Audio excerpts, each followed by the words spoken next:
So, Rolandin is the most expensive sufganiyot, and there's a huge line. I'm puzzled. First of all, it's the most unhealthy food. Flour and oil and sugar. You want to have a heart attack? You want to have diabetes? Go ahead. So all these people are standing in line. God knows why. Maybe it's good. I don't know. Probably it's very tasty. But I'm just thinking about what happens after I bite into a flour, oil, sugar,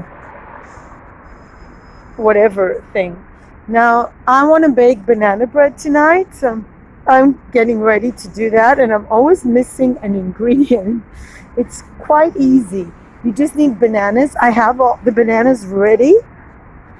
I need flour. I bought flour last night. It was a nice surprise. I actually found that the flour at the store next to my house is cheap, even though it's like a health food store. So I bought special flour. And I bought the bananas were there. I got the flour. Sugar I'm not using because bananas have so much sugar. And then I'm always missing something. So I don't have margarine. And then I found a recipe that you can only use oil, but I still don't have baking soda. And otherwise it's not going to rise and it might just be mush. So I'm wondering if I'm going to stop quickly to buy just baking soda and to stand in line for that. And standing in line is probably what I hate most. I see McDonald's is open. It's open. And I see money, people hand out, like, go ahead, go to McDonald's. It's not cheap in Israel. It's really not cheap. And I wonder how parents can afford to just give kids money to buy food. I grew up very, very frugal. My mother didn't give me money for anything outside the home to buy. And it's also more hygiene, better hygiene.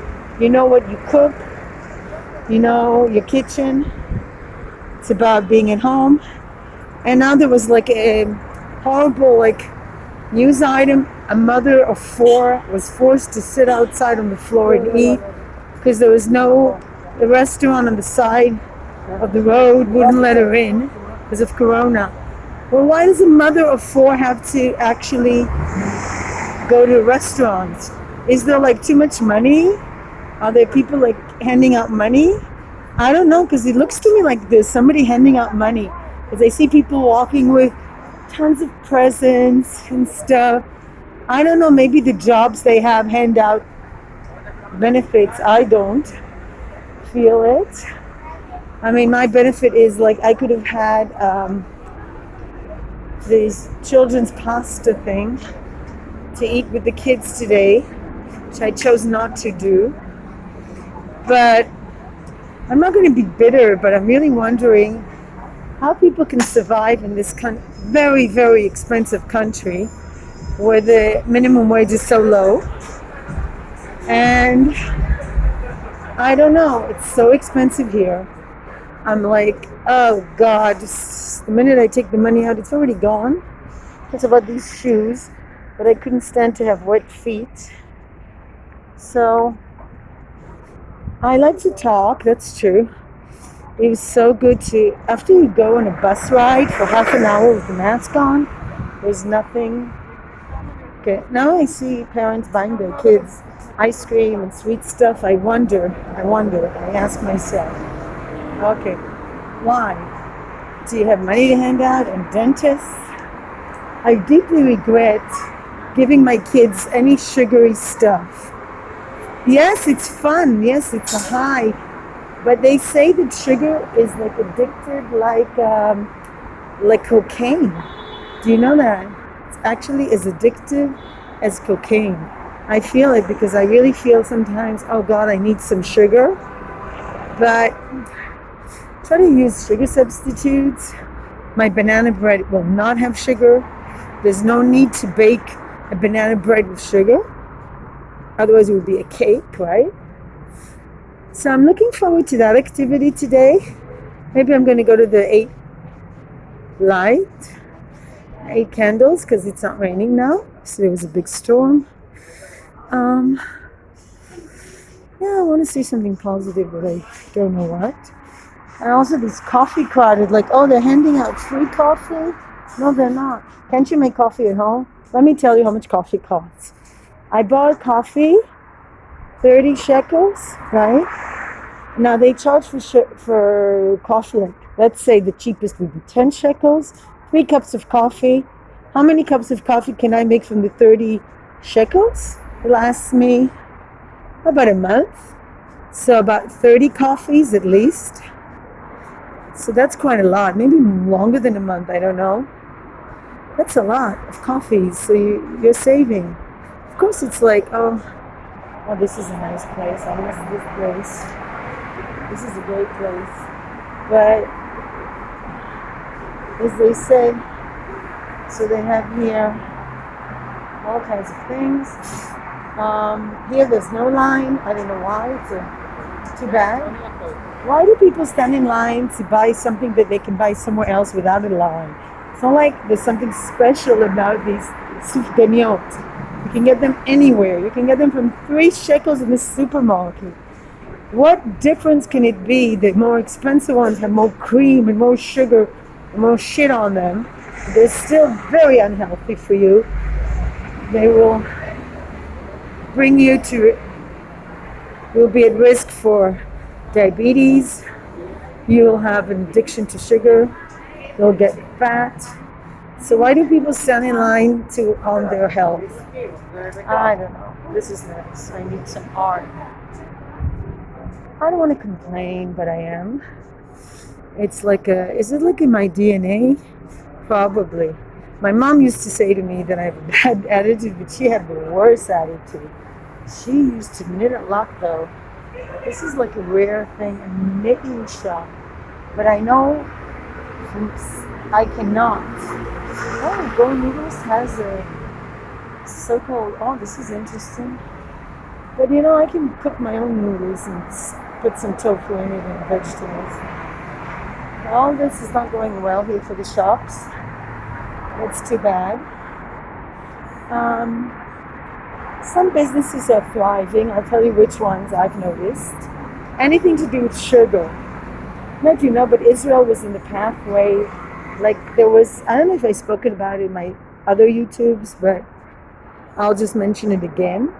If you go to Acre, you will see how the Crusaders, they survived by using, Israel was like on the route to the sugar, trade industry.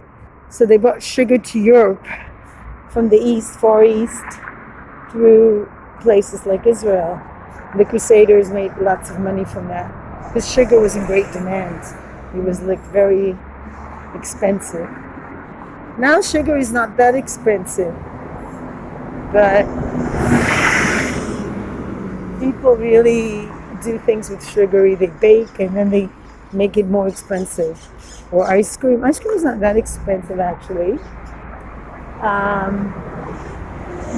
I'm sort of stopped ice cream. I have a craving every now and then, but ice cream is really doing well. There's a new branch of this Israeli thing called Golda. Ice cream is doing well. What else is doing well? Ice cream, sweet things. I think bakeries are doing okay. Food industries. I don't know. And alcohol I saw. Specialized alcohol is doing well. So today will be candle number 8. I'm going to pick up my dogs and take them to light the candles.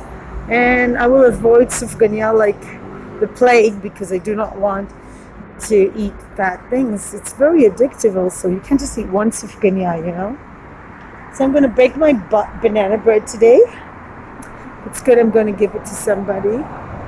We'll see. Maybe I'll just keep it for myself. I love banana bread. I miss it, and I hope I'll succeed. I think I really will need to buy the baking soda because otherwise you'll just be mushy and yucky. When you bake or cook, make sure you really are focused and follow the recipe and make sure you mix well. It's very important, and have all the ingredients. And yeah, baking is sort of sometimes difficult. So here I am. This address, my dog had run over by a car in this exact spot, in this exact junction, when I was 6 or 7, because my parents gave me a dog when I'm 6. Who gives a child of 6 and 7 who lives in the city a dog? I don't know, maybe they thought I was mature enough to have a dog, but he ran away, got hit by a car, but he survived 14 years.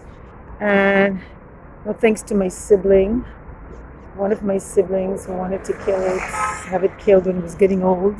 Because, taking care of an old dog is not that easy. And yes, it itches, but doesn't mean he has contagious diseases. So, this is another fond memory here. Whatever doesn't kill you make you stronger. The dog lived 14 years. And he was like my best friend. In a family where there's not a lot of love, a dog is really important. And yeah, so passing my sister home, now rented by my wonderful big brother who it's not enough that he has God knows a big salary and pension and a wife who earns money. He also needs to have our parents' apartment to make more money, because the more you have, the more you need. And so I'm passing that. And I didn't have nice childhood memories because I didn't feel there was like a lot of love going on in the family, a lot of tension always, big communication problems. I really wanted to get out of Tel Aviv. Now I realize Tel Aviv is a good place to live in Israel. You're centrally located. You can escape people. You can go to the beach to escape people, even in the winter, especially in the winter actually. You can there are a lot of people here, but there's a lot of places to escape, people. But then again, a lot of people just go home. That's a good way to escape people. So there's the holiday, Chanukah. I'm sick of posting pictures of Chanukah. Everybody's changed. The old people I knew died, obviously. And it's another complete different energy. And I'm glad I don't live in the apartment itself, because it would have been difficult to live in an apartment where I felt so much abuse and hostility and lack of communication. But it's worth a lot of money now. But then again, money isn't everything. It's nice to have money so you don't have to worry about basic human needs like food, but if you're a shitty person, money doesn't make you a nice person. If you're a shitty person, it's not going to make your relationships nice. It's not going to make your children love you. It's going to make your children want to use you. It's going to make your children want to take advantage of you, but it's not going to make you happy. So who needs money, right? I wouldn't have had to schlep to a job, and I think I feel so much better knowing I did a job today that not a lot of people want to do, education. So there I am. Peace and love. Happy Hanukkah.